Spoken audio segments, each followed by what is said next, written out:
चालिला प्रवाह नाम ओघलवला हो अखंड खंडेना जीवन अखंड खंडेना जीवन राम कृष्ण नारायण प्रेमे चालिला प्रवाह नाम ओघलवला हो घडी अधिक्य परत्र घडी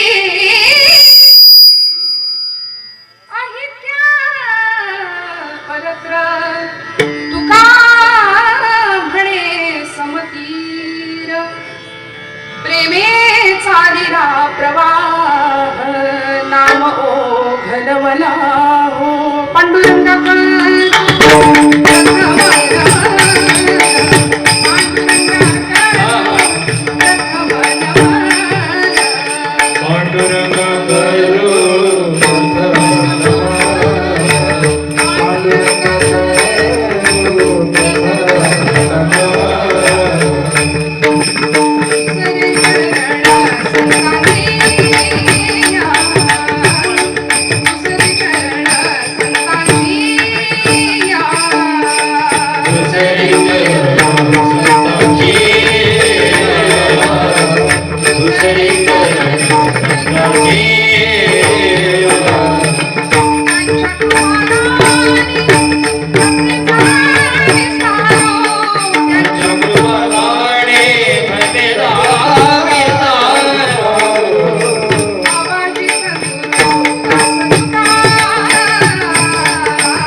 त्यांच्या कृपादाने कथेचा विस्तारू बाबाजी सद्गुरु दास तुका ओम नमो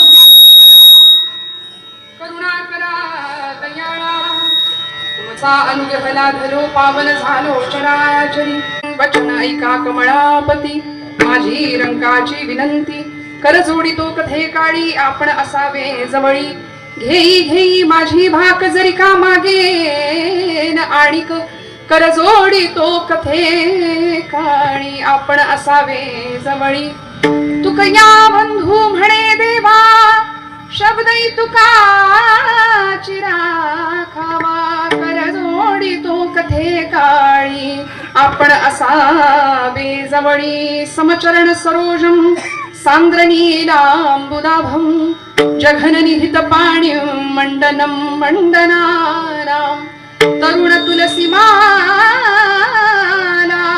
कंधरं कंजनेत्रं सदय धवलहासं विठ्ठलं चिंतयामि पंढरीच्या देवराया दंडवत तुझे पाया दंडवत तुझे पाया दंडवत तुझे पाया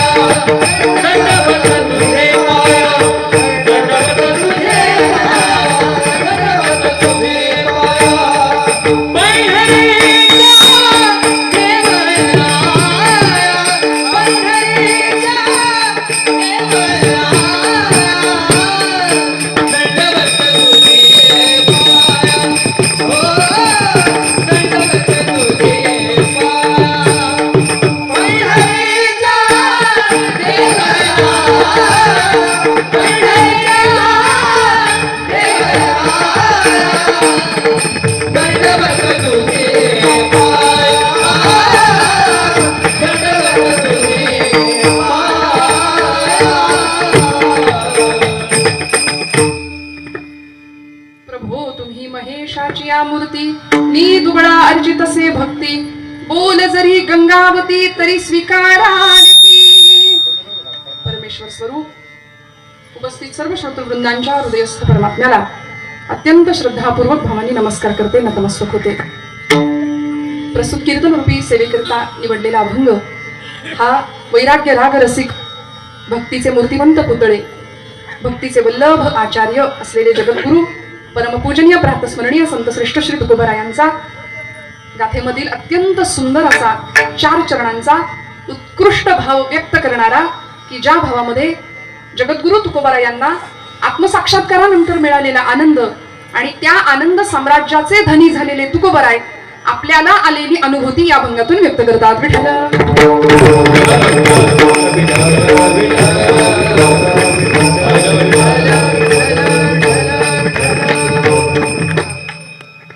संत मालिकेमध्ये 12व्या शतकामध्ये ज्ञानोबारायांपासून ते तुकोबारायांपर्यंत, निळोबारायांपर्यंत, अलीकडच्या अनेक संतांपर्यंत सगळ्या संतांचं एकच प्रयोजन होतं, बुडते हे जन न देखवे डोळा येतो कळवळा म्हणून या.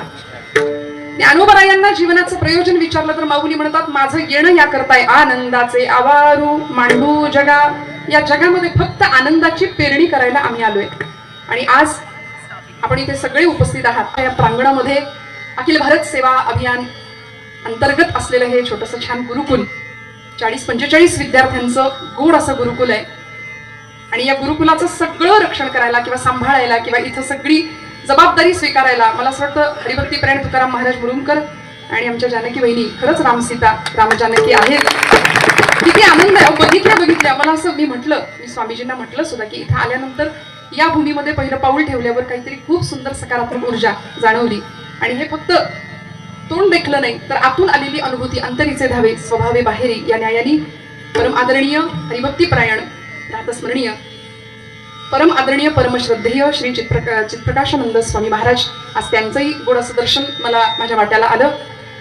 अतिशय सुंदर पद्धतीने हा सगळा डोलारा कितीतरी संस्थांचा भारतभरामध्ये सांभाळणारे परम आदरणीय परमश्रद्धेय श्री दयानंद स्वामी महाराज त्यांच्या माध्यमातून सगळा देश आणि देशातली आपली ही सगळी भावी पिढी, मला माहिती आहे इथं आलेली ही सगळी लेकरं फक्त आपल्या जिल्ह्यातली किंवा तालुक्यातली नाहीयेत.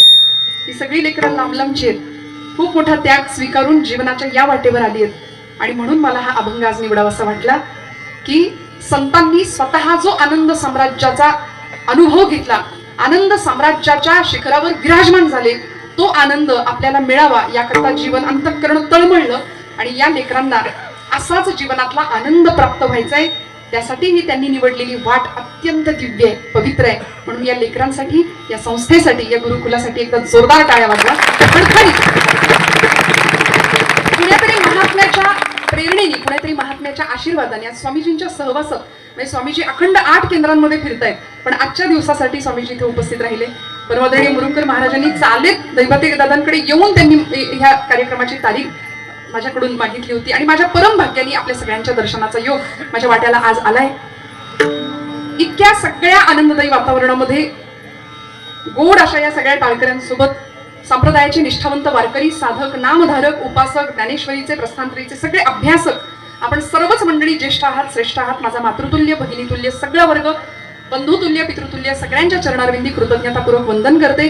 सेवेसाठी उपस्थित असलेली ही सर्व नामधारक टाळकरी मंडळी, सागर महाराजांचा काय कौतुक करावं, माझे बंधू आहेत. पण गोड मनापासून मी असं बऱ्याचदा म्हणते की कलाकाराचा स्वभाव त्याच्या कलेत दिसतो.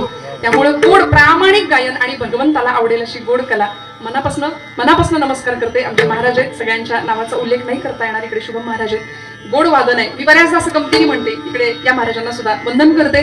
थापा बऱ्याच आपण मारतो. थापा मारतो की नाही खरं सांगा? मारतो ना, रोज मारतो आपण थापा. थापा मारायला काय लागतं? पण अशी थाप असावी की जी देवाला डोलायला भाग पडेल. देव डोलतो या थापेतनं. आणि भगवंताच्या आवडीचं वाद्य आहे मृदंग. मृत आहे अंग ज्याचे असा तो मृदंग असं म्हटलंय. निर्जीव चांबडा आहे, पण निर्जीव असून सुद्धा भजनात दंग आहे. आपलं बोलायला लागेल का आता? आपण सजीव आहे, चालते बोलते पुतळे आहोत. अखंड भगवंतांनी स्वतंत्र अस्तित्व म्हणून जीवन दिलं तरी सुद्धा आपण भजनाकडे काही सहसा येत नाही. भोजन जितकं प्रिय आहे तितकं भजन काही आम्हाला प्रिय नाही का? आहे म्हणून आपण सगळे इथे बसलो आहोत. आता इथून पुढचा जो काही वेळ माझ्या हातात संकल्पित आहे त्या वेळेमध्ये आपण गोड अशी कीर्तन सेवा करण्याचा प्रयत्न करूया. जगद्गुरु संत श्रेष्ठ श्री तुकोबरा यांचा गोड अभंग आहे. आमचे विणेकरी छान आहेत महाराज, छोटेसे मस्त अजून चोपदार. सगळ्यांच्या चरणातून मी कृतज्ञतापूर्वक वंदन. या लेकरांसाठी एकदा टाळ्या वाजवा खणखणीत.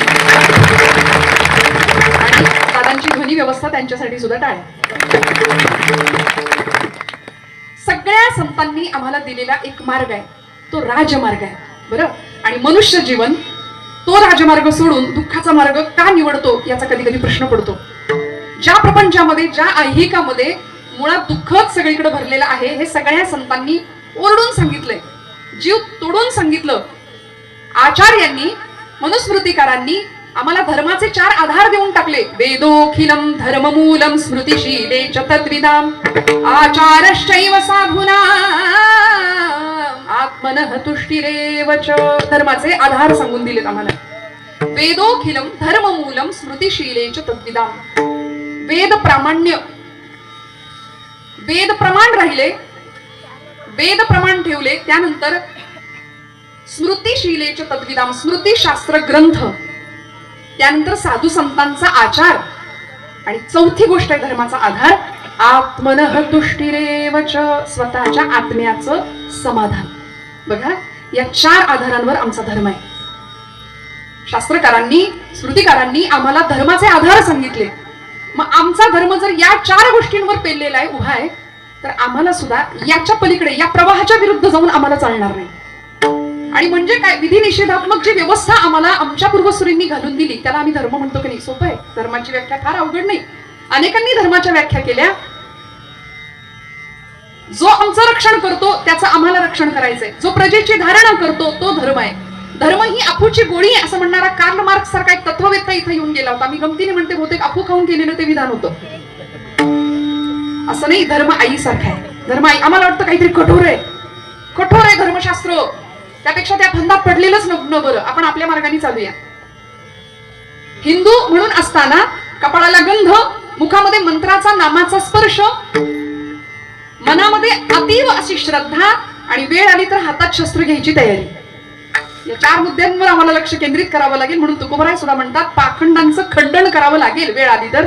धर्माचं पालन करताना हेच आम्हा करणे काम, वीर वाढवावे नाम, हे त्यांच्या जीवनाचं मिशन होतं. मी कशा करता आलोय? महाराज म्हणले हेच आम्हा करणे काम. ज्ञानोबरायांना विचारलं, माऊली म्हणाल्या, अवघाची संसार,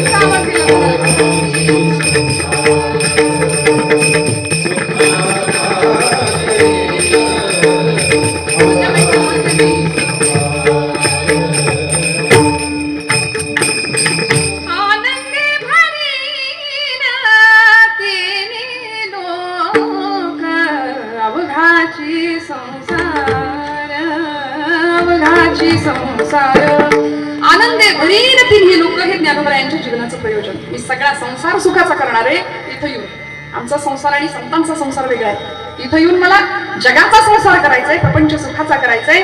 वासुदेवम सर्वमिती स महात्मा सुदुर्लभ, हे गीतेचं तत्वज्ञान. हे तो समस्त ही श्री वासुदेव ऐसा प्रतिती रसाचा बोतला भाव, आणि भक्ता माझी रावो ज्ञानिया तोची इको कमी करा. विठ्ठल विठ्ठल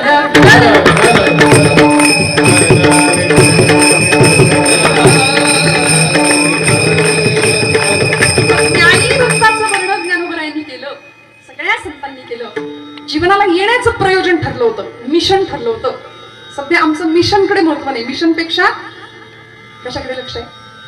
कमिशनकडे. मिशनपेक्षा कमिशनकडे, सेवेपेक्षा मेव्याकडे जास्त लक्ष आहे. पण मेवा बाजूला ठेवला आणि गीतेचं तत्वज्ञान ज्यांनी ज्यांनी आचरलं. कर्मण्येवाधिकार असते मा फलेषु कदाचन. कर्माच्या बाबतीमध्ये आपण स्वतंत्र आहे, पण फळाच्या बाबतीमध्ये आपण स्वतंत्र नाही आहोत. तो देणारा तो आहे, हे मान्य करावं आणि भगवद्गीतेच्या आचरणानुसार किंवा त्या प्रवाहानुसार आपण चालावं. म्हणून आपल्या या अभियानाचं, आपले हे गुरुकुल ज्या अभियानांतर्गत आहे त्या अभियानाचं नावच सेवा आहे, तिथलं एमच आहे, तिथलं ध्येयच सेवा आहे. आणि भगवंताच्या दारात जाण्याचा मार्ग कुठला असेल तर जो या ज्ञानाचा कुरुठा, तेथ सेवा हा दारवंठा, जो स्वाधीन करी सुभटा ओळगोनी, जो या ज्ञानाचा कुरुठा तेथ सेवा हा दारवंठा. देवाच्या घरात जायला दार एकमेव आहे सेवेचं, म्हणून हे अभियान सेवेचं आहे. विठ्ठल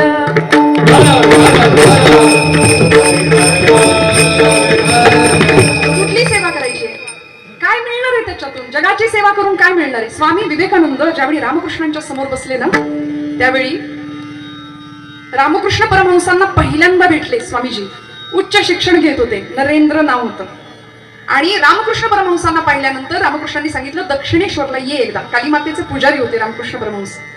स्वामी विवेकानंद रामकृष्णांना पाहिलं आणि पाहिल्याबरोबर रामकृष्ण अक्षरशः मिठी मारली, मला म्हणाले किती दिवस मी तुझी वाट पाहत होतो बाळा. स्वामीजी तरकट होते थोडेसे बरं का, त्यांच्या चरित्रात आहे. म्हणजे विवेक आणि बुद्धिनिष्ठतेला मानणारे भाव थोडासा कमी, कारण पाश्चात्य शिक्षणाचा प्रभाव त्यांच्यावर झाला होता.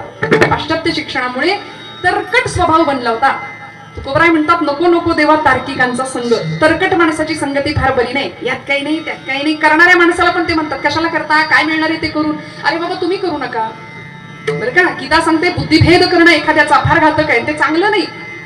एखाद्याचा बुद्धिभेद नाही करावा. जे माणूस करतय ना, भक्तीच्या मार्गाने जातय ना, त्यालाही त्याच्याही दिशाभूल करणारा समाज आहे आज. आमच्या या वयातली लेकरं जर इथं उभी राहिली ना, तर त्यांना काही मंडळी समाजातली असं म्हणणार आहेत या वयात, म्हणजे त्यांचा एक समज असतो की हे सगळं रिटायर झाल्यावर करायचं. म्हटलं या वयातच यावं यात, कळली ना मराठी भाषा, या वयातच यावं यात. या वयात इथं आल्यानंतर जी जीवनाची गोडी मिळेल ती आयुष्यभर टिकेल.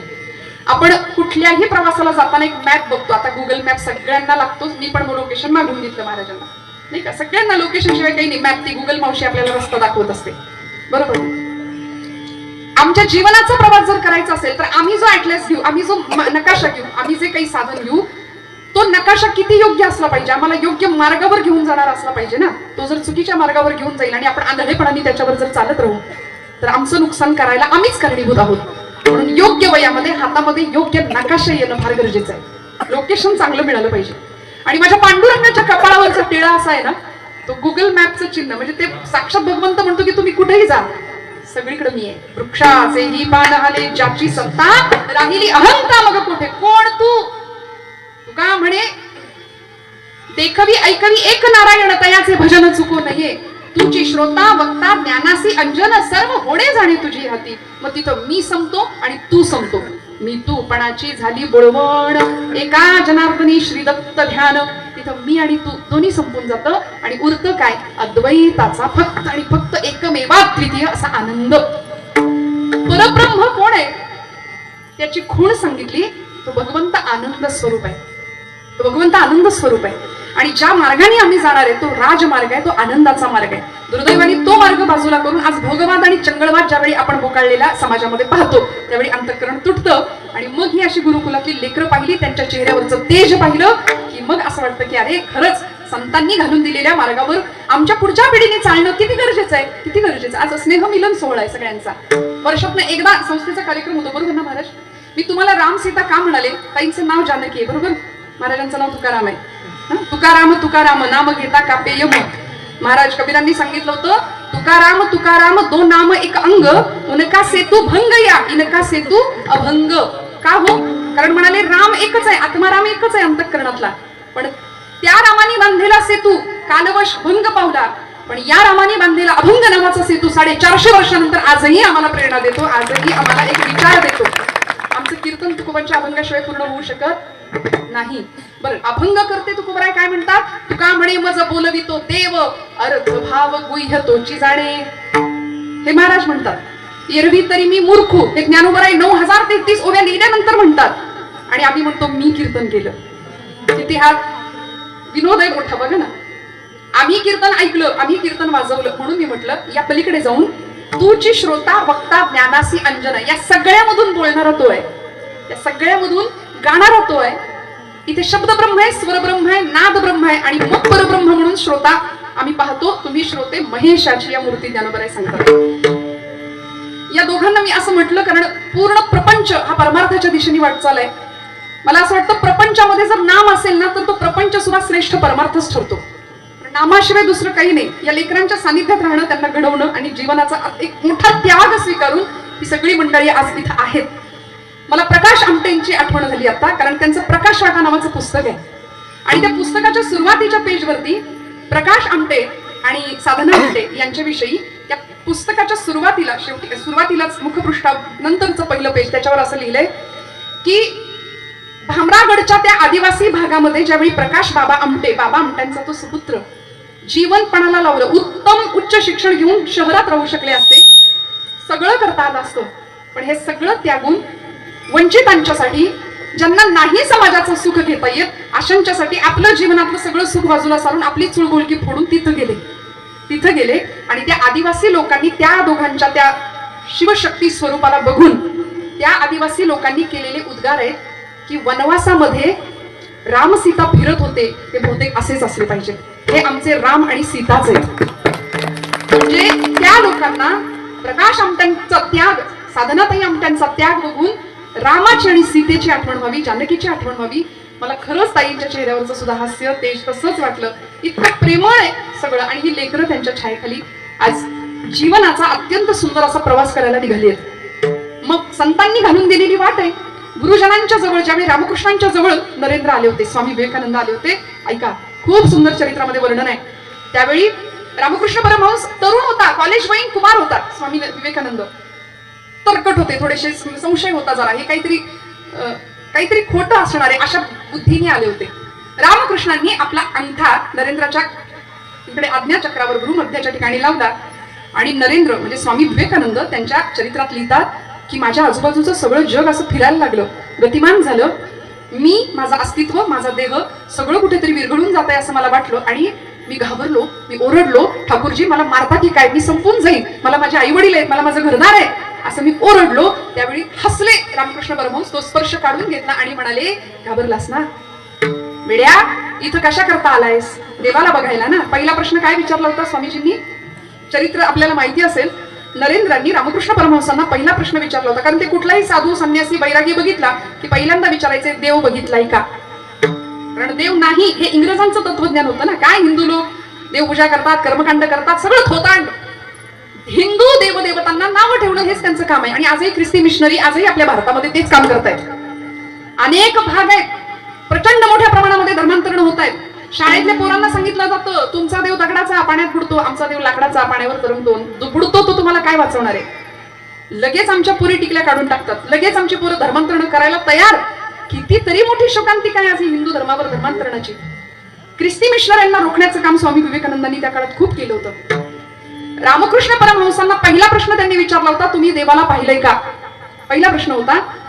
आयुष्यात पहिल्यांदा रामकृष्ण परमहंसांनी उत्तर दिलं होतं शांतपणे, हो, तुला जसं पाहतोय तसं देवाला पाहिलंय. ऐका बरं, जागेत ना सगळे, तुला जसं पाहतोय तसं देवाला पाहिलंय. स्वामीजी एवढ्यानी भुलून नाही गेले. दुसरा प्रश्न विचारला, मला दाखवाल. तरकट विचार असा असतो बघा, फार शिक्षण सुद्धा, फार ज्ञान सुद्धा कधी कधी अहंकाराला कारण ठरतं. नवल अहंकाराची गोठी शेषे न लगे अज्ञाना पाठी, सज्ञानाचे झोंबे कंठी नाना संकटी नाचवी. विठ्ठल विठ्ठल.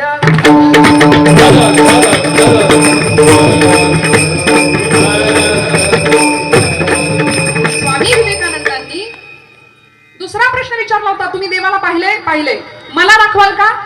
त्याही प्रश्नाचं उत्तर रामकृष्णांनी सरळ दिलं, हो, मला जसा बघतोयस तसा तुला देवाला दाखवेल, फक्त त्याकरता तुला तिकडे यायला लागेल, कुठे गुरुस्थानी दक्षिणेश्वरला यायला लागेल. म्हणून कलकत्त्याला ते निवास त्यांचं, तिथं स्वामीजी गेले आणि पहिल्या वेळी हा जसा स्पर्श दिला तसं घाबरले, हसले. रामकृष्ण म्हणाले अरे वेड्या, नाही ना सहन होत, विमानात बसलेल्या माणसाशी जर तुला संवाद साधायचा असेल तर सायकलवर बसून जमेल का.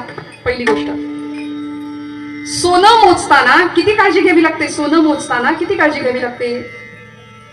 कुठं असतो सोन्याचा तराजू, बघितलंय ना आपण.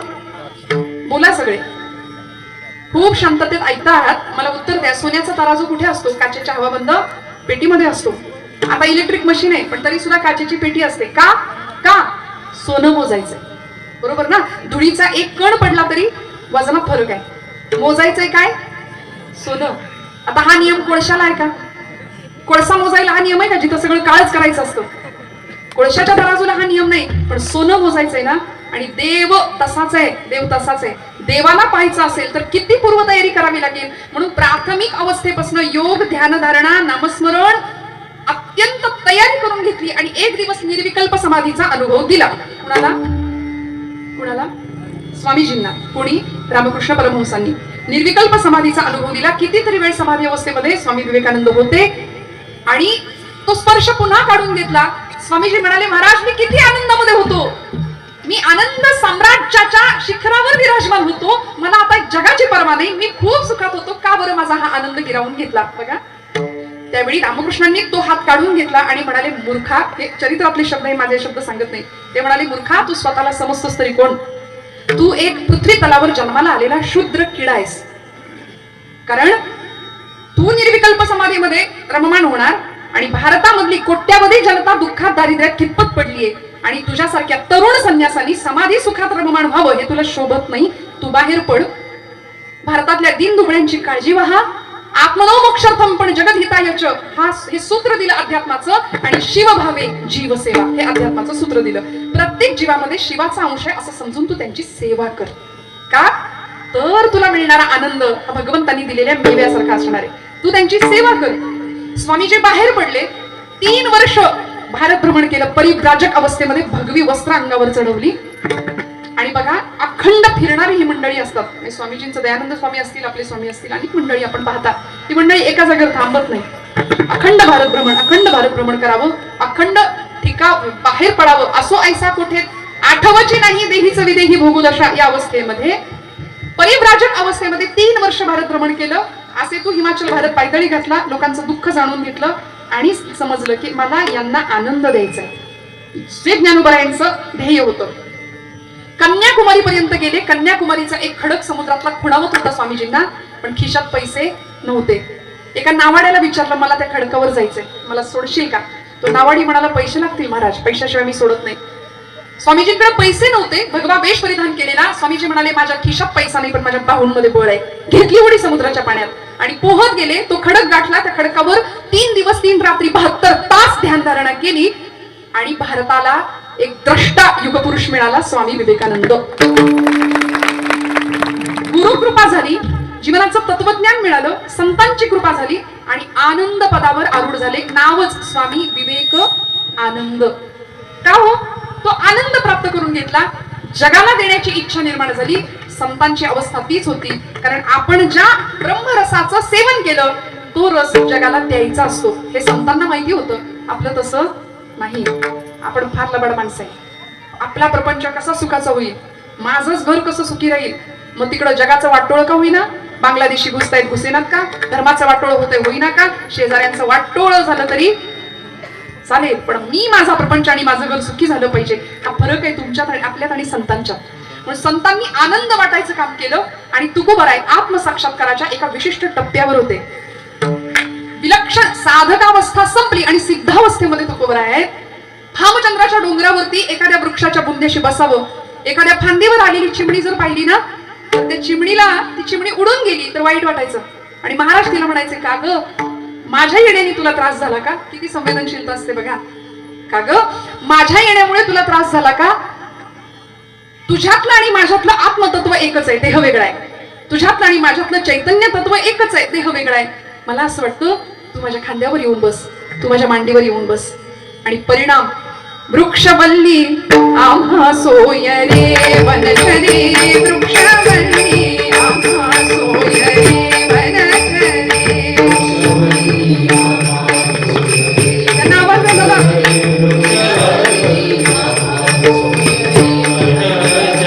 वृक्षवल्ली आम्हा सोय रे वनचरे, वृक्षवल्ली आम्हा सोय रे वनचरे.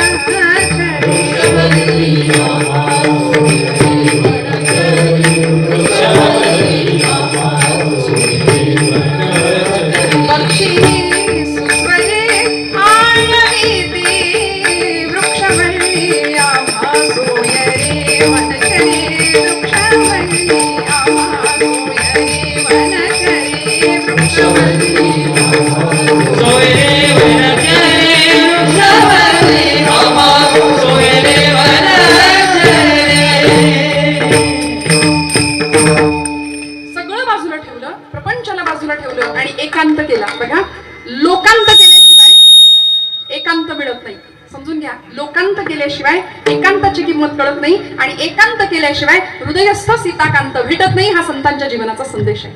म्हणून लोकांत करावा. आणि महाराजांनी काय केलं?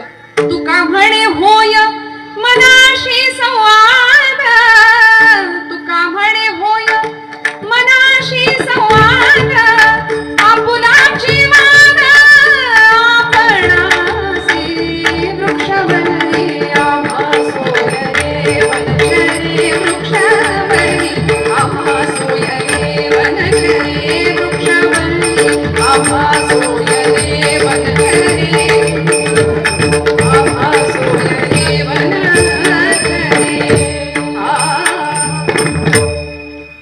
आकाश मंडप पृथ्वी आसन रमे तेथे मन क्रीडा करी. किती आनंद घेतला हो जीवनाचा.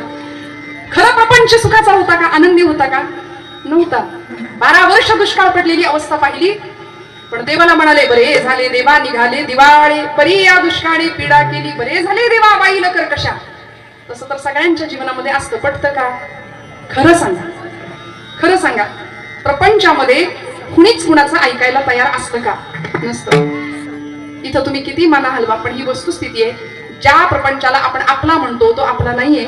इथं कुणी कुणाचं ऐकायला तयार नाही. सगळं प्रत्येकाला बोलायचं असतं, ऐकायची इच्छा नाही. म्हणून या गादीचं केवढं मोठं वैभव आहे की आम्ही बोलतोय आणि तुम्ही ऐकताय 2 तास. ज्ञानोबा तुकोबांची कृपा आहे आपल्यावरती. इथं कुणाला ऐकायचं नाही, सगळ्यांना बोलायचंय, सगळ्यांना बोलायचंय. बरं, बोलणं कसं? दुसऱ्याच्या हृदयाला जखमा होतील असं बोलणं आमचं. गोड बोलत नाही आम्ही. बोलू वैसे बोले जेणे बोले विठ्ठल डोले. तुमच्या माझ्या हृदयामध्ये असणारा विठ्ठल आमच्या बोलण्याने डोलला पाहिजे असं आपल्याला वाटतं का? नाही वाटत, नाही वाटत. मग आम्ही आनंदाकडे प्रवास राहू दे. संसारामध्ये असलेलं सुख आणि दुःख या चक्रातच आम्ही इतक्या अडकत जातो. आणि मग समर्थांसारख्या संतांना प्रश्न विचारावा लागतो. जगी पाहता जगी सर्व सुखी असा कोण आहे, विचारी मना तुझी शोधून पाहे. विचारा मला, शोधून दाखवा सुखी माणूस आहे का? कोणी सुखी? शोधून दाखवा. तुम्ही सगळे इथं बसलाय, सुखी आहात? तुमचं काय? सुखी आहे ना? तुम्ही जिथं आता ज्या वयात आहात त्या वयासारखं वय नाही अत्यंत. म्हणून तेजस्विता, तपस्विता आणि तत्परता हे 3 गुण ज्याच्याकडे आहेत ना त्याला म्हटलंय तरुण. स्वामीजींची व्याख्या आहे. तेजस्विता, तपस्विता आणि तत्परता हे 3 गुण ज्याच्याकडे आहेत त्याला म्हणायचं तरुण. म्हणून आमची ही दादांसारखी मंडळी गाताना वाजवताना दिसली की आमचा अत्यंत अत्यंत अभिमान वाटतो की इतर तरुणांनी येणं गरजेचं आहे ना. पण आज दुर्दैव असं आहे, तेजस्विता, तपस्विता नाही, तत्परता नाही, त्याला तरुण म्हटलंय. पण आमचा तरुण संध्याकाळ झाली की धरून आणावा लागतो. ही सामाजिक परिस्थिती, ही वस्तुस्थिती आणि हे दुःख आहे, समाजातलं मोठं दुःख आहे. विठ्ठल विठ्ठल.